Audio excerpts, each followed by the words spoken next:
What up, everybody? This is your boy Dedrian from House of Rasslin, and this is my review for the June 8th episode of AEW Dynamite. Like, share, comment, subscribe. Follow House of Rasslin on all social media platforms. Give this video a thumbs up on YouTube.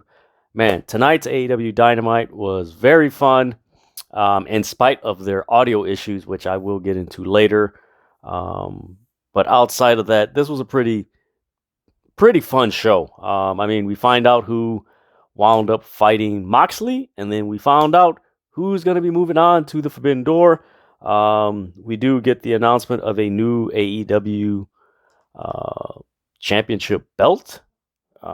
We get Hangman Page calling out the IWGP champion Kazuchika Okada, and trying to figure out what else we got here. It was a lot of stuff happening. But man, other than that, man, this was a fun show. This was one of those shows that I would say, as you watch a lot of my reviews, for those of you who watch my reviews, it's a fun show to escape in. Just take your mind off things, just get in there. This whole show was just nothing but stakes. Like, there were stakes. The winner of the Battle Royale, faces Moxley in the main event. You got Thunder Rosa and Marina Shafir. You had Hangman Page and Finley, which had some stakes because it was New Japan AEW. That's all you can ask for in a wrestling show. Like, just have things mean something, that they're fighting for something, not just fighting, and the logic that leads up to it makes sense. And this did it somewhat. But man, the Casino Battle Royale, I will say that I wish AEW would tap into the Casino Battle Royale and how unique it is. It would be dope if that was a pay-per-view. Like, hey, this month's pay-per-view Casino Battle Royale or something like that. Because let's face it, most states do have casinos or what have you. There's very few that don't, but man, I like the concept ever since they first started. The first set we had was Darby Allin, Tony Nese, Daniel Garcia, Lance Archer, and Eddie Kingston. Then the next set of guys, you had Ricky Starks, Jake Hager, Ray Phoenix, Swerve Strickland, and Keith Lee. Then the next set of guys, you had John Silver, Takeshita, Max Caster, Colton Gunn, and Austin Gunn. The next set was Powerhouse Hobbs, Kyle O'Reilly, Bobby Fish, Dante Martin, and William Yuta. And of course, the final person, the Joker, was Andrade. That alone right there, I'm like, damn, AEW's deep. And we didn't, like, there's other wrestlers that weren't on the card. It's like, damn, they have a stacked roster, man. Like, Jesus. Like, for me, most people were probably anticipating Darby would win, Kingston, Ricky Starks might win, Ray Phoenix might win, Swerve or Keith Lee might win, Takeshita, maybe, a long shot. But Powerhouse Hobbs, Dante Martin, Andrade, William Yuta was probably the favorite because the Blackpool Combat Club and just how he's grown as a wrestler, and just, he's the ROH Pure Champion, and he just competed in the Best of the Super Juniors in New Japan, so it was like, okay, they might have him face Moxley, that'll be the main event. But no, out of all these participants, Kyle O'Reilly, he won. I was shocked by this. When this happened, I'm like, yo, I did not anticipate Kyle O'Reilly winning the Casino Battle Royale. It was unique. It was different. My guy that I really wanted to win was Andrade El Idolo, because I'm like, man, Andrade versus Moxley. Man, Moxley's probably going to win, but man, I'd love to see Moxley versus Andrade. Like, man, they were so cool. And what I will say about this Casino Battle Royale, if you watched it, or if you haven't seen it, you're going to see it, there were matchups in this Battle Royal that I'm like, yo, I don't think I've seen that matchup yet. I don't think I've seen that one yet. Andrade and I think Tony Nese was a matchup. Swerve Strickland and Andrade. Kingston and Andrade. Powerhouse Hobbs and I think Daniel Garcia, Max Caster, and Kyle O'Reilly. Like just different. I'm like, yo, man, that's gonna be good. But yes, Kyle O'Reilly wins and he moves on, and he wound up facing Moxley later in the main event, which I will say that main event, bon appetit. It was a good one. Then we get a backstage segment of Moxley. He's just talking about, CM Punk and, hopefully has a successful surgery and everything. And then we get the introduction of the AEW All Atlantic Championship. And the participants in the tournament are, the first match was, one of the brackets was Pac and Buddy Murphy. Then you're going to have Ethan Page representing Canada. You have his opponent Miro representing Bulgaria. Then you're going to have Malachi Black representing the Netherlands, I believe he's representing. And then you have Penta representing Mexico. And then the last two brackets, you're having two wrestlers from New Japan, which is very interesting. I understand people are talking about it's Atlantic and, New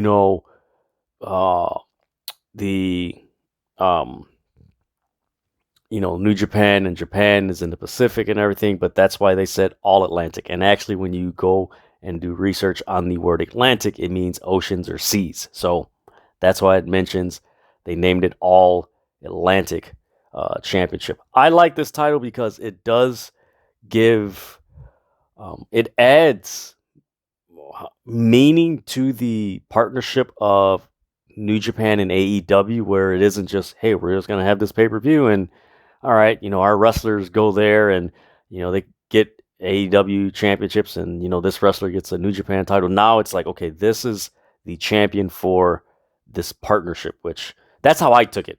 They haven't said that. So for those of you watching, like this is how I interpret it. This isn't what they said on television or anything. But man, I like it. It's unique. The participants in this tournament, Pac, Buddy Matthews, Ethan Page, Miro, which I'm looking forward to that match. Ethan Page and Miro. Penta, Malachi Black, and the two participants from New Japan. I like it because those guys, I think maybe Pac was one that I believe, he was in Japan. But like the other guys, like to see them in New Japan, whether it's here in the States or just overseas, that's very interesting and intriguing for me because like, Malachi Black in New Japan with his gimmick and just, that's going to be good. But man, I'm really interested how this plays out. It was announced on the commentary that there will be a 4-way at Forbidden Door, which I'm excited about because I have my ticket and that pay-per-view is going to rock. I am excited for it. So that tournament is going to be very, very interesting. So we already have, which I'll get into the next match, Pac. He defeated Buddy Matthews, but man, this was a good match, man. I believe they did wrestle maybe once or twice, a few times or something like that in WWE. I believe in 205 Live with the early part or somewhere. I don't know. I could be wrong. Correct me if I'm wrong. Comment below. Let me know if that's true or not. But they were in the WWE, I think, around the same time. But man, this match did not disappoint. They're very similar, yet different. Buddy Matthews is bulkier, just, man, that boy's got springs. But man, there was a nasty Hurricane Rana by Pac.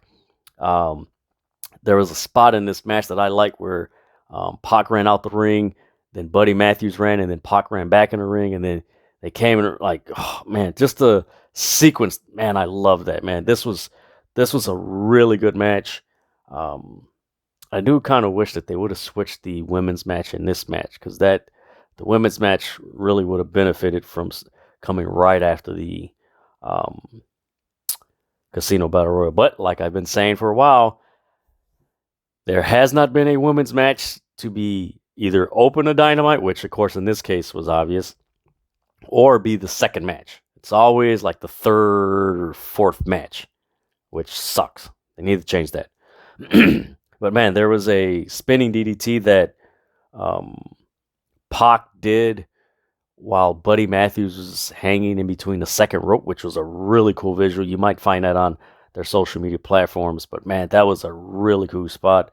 There was a super kick that Pac did on Buddy Matthews when he jumped off the top turnbuckle.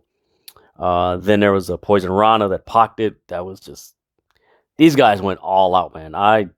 No pun intended, but man, they really put on a show. And then of course, Pac performed the Black Arrow. He pins 1, 2, 3.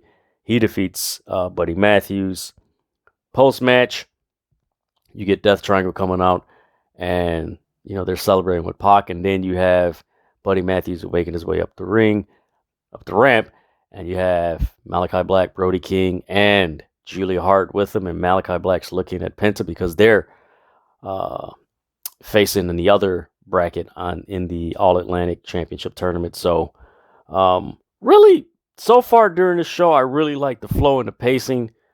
Once it got to this point, because it was just like, oh man, okay, this is cool. We know that the main event's this, and you really didn't know what was going to be in between, which I wish AEW does this, because when they announce everything, you kind of know how everything is. But having announced, the Casino Battle Royale, Pac and Buddy Matthews, they did announce everything. What the hell am I talking about? Forgive me, guys. But yeah, this up until this point, man, it was still like the pacing. I loved it. Then we get a backstage segment with Eddie Kingston. He's like 2.0, I hate you. Hager, you cost me an opportunity in the Casino Battle Royal, which he did. Which that wasn't the only thing that happened in the Casino Battle Royal. Sir Strickland eliminated Keith Lee, and Keith Lee was angry, so it looks like there's friction there. I'm not going to say they broke them up, but there's friction between Sir Strickland and Keith Lee. And then Eddie Kingston, he's like, I want Hager on Rampage. So, we're with that in the show where usually if there's somebody who's a challenge for Rampage, we get that match. It is what it is. Then we get a promo by Trent Beretta. And this was like weird. The start was like, oh man, like the transition when they got to Trent Beretta, like they announced like, hey, Trent Beretta's in the ring. Like, no, don't announce it. Just let him, like, oh wow, I think Trent Beretta has something to say. It looks like he has something to say. There you go. And like up until this point, like the matches were like all the matches were solid, but there was a weird thing with the audio where the audio was lower for the crowd than it was. Like, it was just like you couldn't hear the crowd, and it was just really weird. Like, I don't know what it was, man. It was just very weird. But when you needed to hear the crowd, you heard the crowd. So Trent Beretta comes out, and he's, saying that, today was, National Best Friends Day. I don't have my best friends. We should have won the titles against FTR, and I want a rematch. FTR comes out, and they're like, hey, our issue is, like, your issue isn't with us. We didn't cost you the titles. Your issue is with United Empire and them coming out. And, they're talking, and then the music hits, and we get none other than Will Ospreay. Yes, Will Ospreay showed up on AEW Dynamite, and this sucked because when he came out, the audio was so low for the freaking crowd. Like, you could see them hollering. It was just so low. Like, whoever the was in charge of the freaking audio on Dynamite, like, you suck today. And I know you're like, man, that's harsh. Like, look, I've done audio work. I've been an audio engineer for different events, and I was a board op for a few radio stations and radio shows. You have to, like, that's the main thing that you have to really focus on when you're doing video. And it came across very underwhelming because the audio was so distorted and everything. But it came across Visually, it looked good, but audio-wise, it didn't come across like it's like, oh, okay. Like you heard more of the announcers than you did the crowd. It was like, what's going on here? So he comes out, and then you get the entire United Empire. They attack FTR and Trent Beretta, which is like, oh, okay. This New Japan AEW Forbidden Door thing's kind of like heating up. It's like, okay, so this card, we kind of get an idea where this is shaping up. I do like the fact that AEW and New Japan are using Dynamite, Rampage, and New Japan Strong, and also their other shows in Japan. They're using everything to tell this story for the Forbidden Door, which is really cool when you think about it, because they're using like 3 to 4 shows a week to tell these stories leading into Forbidden Door, which, if you're working with 2 companies, that's how it should be. But I like that. Then we get a backstage segment with Regal and the Undisputed Elite. What a callback to NXT. Regal, he's like, I had the opportunity and, to mentor you guys and see great things for you. And he looks at Kyle O'Reilly. He's like, it's gonna be, it's going to be sad when I see Moxley cave your head in the main event. It's like, oh my god. So you had that. That was a cool interaction. Then we get Hangman Page versus David Finley. This was a very physical match. There was a point where Finley, like, outside the ring, like he hit his head against the railing as Hangman Page dove through the ropes, and it looked really like, ooh, damn, okay, I hope he's okay. But man, this was just a physical chop. A lot of chops to the chest. There was a nasty chop block that Finley did to Hangman Page. Just a lot of back and forth, counter suplexes. There was one spot where it looked like David Finley got Hangman Page in a full suplex, and he flipped, and you could tell he kind of like his knee, he favored his knee, got a clothesline, then went over the top rope, got the buckshot, 1, 2, 3. Hangman Page wins. Then the post match, he utters the words, there isn't just one world championship in pro wrestling. Ooh, okay. And he calls out Kazuchika Okada, the current IWGP world champion. Adam Cole, which was on commentary during this match, says, whoa. I don't know why you're calling out Kazuchika Okada, because he might not be the champion after he faces my good friend Jay White, which Jay White is facing Kazuchika Okada at Dominion. So, however that plays out, we could get Hangman Page and Jay White for the IWGP title.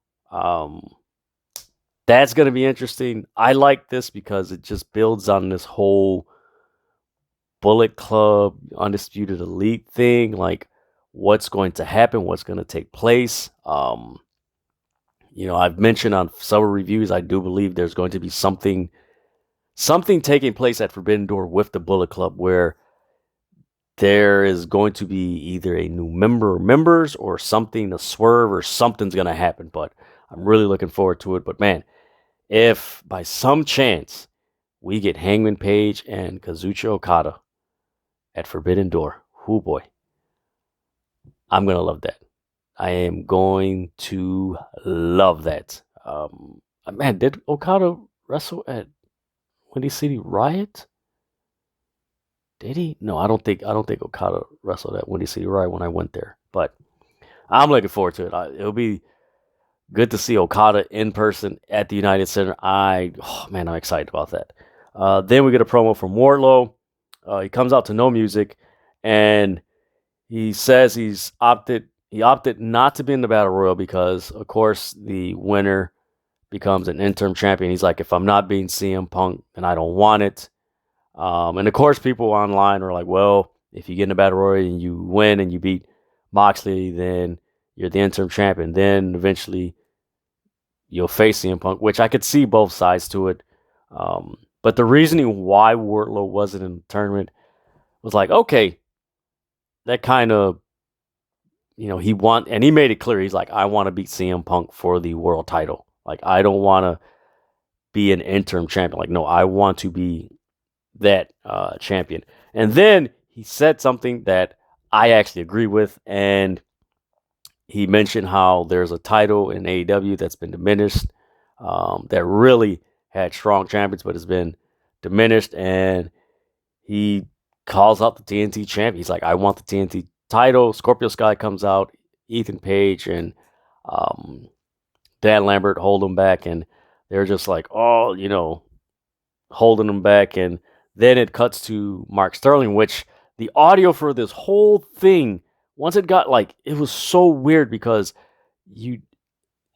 Mark Sterling's audio was just not the whole audio issues really threw off this show. The wrestling was good, but just the full effect, it really took something out of it. It was like, come on, man, get these issues. Why are you still having these issues? What are you guys doing? I know there's a mic check, but man, this wasn't it was going in and out. This was volume, raise the volume up, raise the volume down, raise the volume. It's oh, I don't if there was a new guy doing the board op or something, it was off.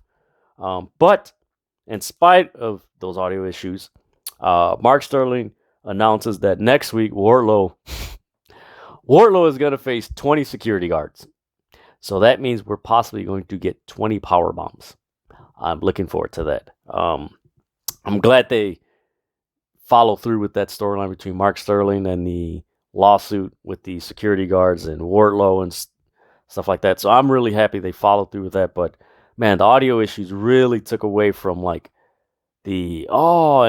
you really didn't hear the crowd really react to what it was. And yeah, like I said, the audio issues, this made no sense.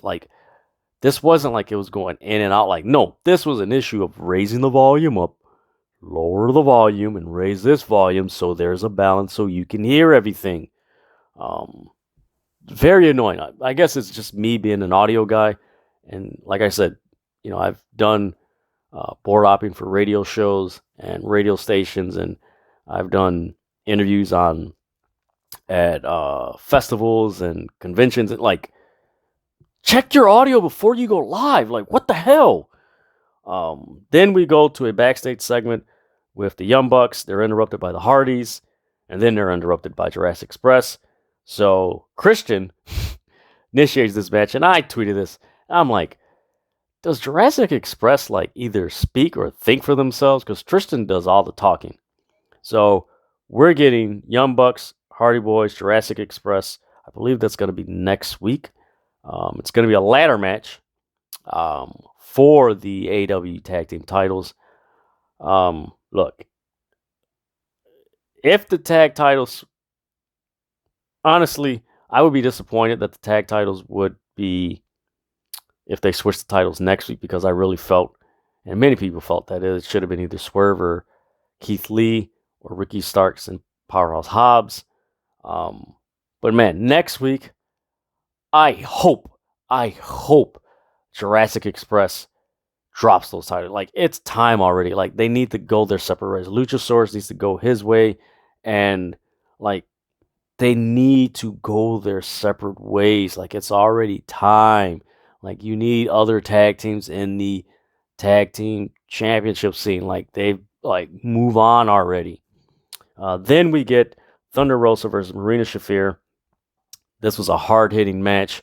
The chops that Rosa was landing, man, they were hitting the knee strikes, the kick strikes, and the forearm strikes that Marina Shafir were giving to Thunder Rosa. Man, those were intense, man. But I did like the fact that there was a difference of styles. But one of the other things that I really liked about this match was you got a sense they were getting really physical. And this wasn't oh, I hate, they were shooting. Like, no, this was a very physical match. Like, they weren't not saying the other women wrestlers do it in AEW, but just something that you see when you watch a lot of wrestling. They weren't trying to perform moves. Like, they were laying it in. Like, they were countering. Like, Rosa was countering. Marina Shafir was countering. And it's just like boom, boom, boom, boom. The driving knees that Rosa did. Man, on the turnbuckle, Marina Shafir was laying on the turnbuckle, and she hit like, oh man, that was nasty. The drop kick to the ropes that Rosa did, that hurt. By this point, the crowd was really into it, which I really like. That they were just really into this women's match. Then Rosa performed a Death Valley Driver. She reversed a potential suplex that Marina Shafir was going to execute, and she reversed it into a roll-up. 1, 2, 3. Rosa wins. She defeats Marina Shafir. Then after the match, Marina Shafir kicks the hell out of Rosa in the back, and she starts beating her down. Then you have Toni Storm comes in for the save for Thunder Rosa. It's like, all right, I kind of get it. It would mean something if you booked the women's wrestlers more on Dynamite and Rampage and put them with all these factions, which I've been mentioning on several reviews. Like, it would mean more, have a greater impact. It had an impact, but it'd be even more. So yeah, Toni Storm, she saves Thunder Rosa, and Toni Storm picks up the title, and Thunder Rosa looks at her, and they look at each other, and the commentary salty, like, uh-oh. Well, she has her eyes on that world title, and Toni Storm hands it to Thunder Rosa, and they look at each other, and Thunder Rosa raises her hand, but she's looking at Toni Storm, so it's like, all right, so somewhere down the line, we're going to get Toni Storm versus Thunder Rosa, which should be a solid women's match. Then we get a backstage segment with Stokely Hathaway, Jade Cargill, and the baddies, Kiera Hogan and Red Velvet. All I got to say, Stokely Hathaway is freaking hilarious, man. This dude is hilarious. He starts naming the women that confronted them last week, and he's like, what's old girl's name? The big-headed girl from outer space. Oh my god, that was funny. And he said, this is the first time I've heard a Keith Sweat line used in professional wrestling. If you don't know who Keith Sweat is, he's a very legendary R&B singer, and he's like, hey, just like Keith Sweat, who's got a chance? And he gives the mic to Kiera Hogan, and she's like, nobody. And that's a song that Keith Sweat had, Nobody. I thought that was freaking hilarious. Then after this, they announced that on Rampage, we're getting Red Velvet, Chris Statlander. We're getting United Empire versus Trent and FTR. We're getting Eddie Kingston and Jake Hager. And we're getting the debut of Satnam Singh. See how that goes. His debut was... his second appearance was really good. So we'll see how that plays out on Rampage. And in the main event, we got Moxley O'Reilly. Regal on commentary. Moxley. Whoo boy. This was a physical, technical match. One thing I can't say, AEW, and in particular, Jon Moxley, his matches, ever since he's returned, have been very intense. Not brutal or anything like that, just very intense, strategic. Those forearm strikes to the chest, like, man, it's nasty. There's a point where they did a double clothesline. And I like the line that William Regal had said, and I wish AEW would use it. And I quote, AEW is where we fight. Leave the entertainment elsewhere. I like that. I know many people, that's a shot at WWE. It's like, no, that's not a shot at WWE. AEW is wrestling, WWE, which, let's face it, they're more entertainment based. Just drawing a comparison like, hey, this is AEW where we fight. I like that. Then there was the Regal knee that Moxley performed on Kyle O'Reilly. Then he did the Paradigm Shift. 1, 2, 3. Moxley wins, so Moxley is going to Forbidden Door, where he'll take on the winner of Tanahashi or Goto for the interim AEW Championship. I like that because, like I said, Forbidden Door, I'm going there. Forbidden Door has some stakes, which is pretty cool. This isn't like the WCW New Japan show, which they did have, like, I believe the NWA title with Ric Flair and Tatsumi Fujinami wrestle, which, okay, that was one title, but they really didn't emphasize it the way AEW is doing it now. And of course, Ring of Honor and New Japan, this just feels different, like different and unique. I wouldn't say it's better than WCW, and I wouldn't say it's better than Ring of Honor.